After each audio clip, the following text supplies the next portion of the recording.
Hello, I'm Jordi Seguí.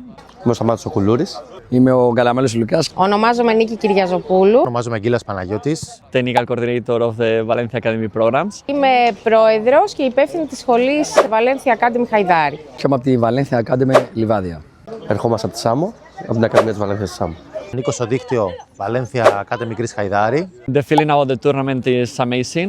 To meet again all the players of Valencia, Cyprus and Greece. Also it's a pleasure obviously to meet again all the staff. Ήταν μια εξαιρετική διοργάνωση για ακόμα μία χρονιά. Είναι μεγάλη μας χαρά που συναντάμε τους φίλους και συνεργάτες από άλλες ακαδημίες στην Ελλάδα και στην Κύπρο. Είναι μια γιορτή των παιδιών για την εξέλιξή τους και το μέλλον τους. Είναι μεγάλη υπόθεση για όλα τα παιδιά που βρισκόμαστε σε ένα τέτοιο τουρνά, που όλες οι ακαδημίες δουλεύουμε την ίδια μεθοδολογία. Βρεθήκαμε εδώ στο τουρνά των Ακαδημιών της Βαλένθια στο Αίγυο και να προσπαθήσουμε να ανταγωνιστούμε τις υπόλοιπες ακαδημίες μας κάτω από την ίδια φιλοσοφία και ομπρέλα, βάζοντας τους στοιχεία όπως η φιλία, η αδελφοσύνη που έχει και η Ακαδημία της Βαλένθιας στην Ισπανία.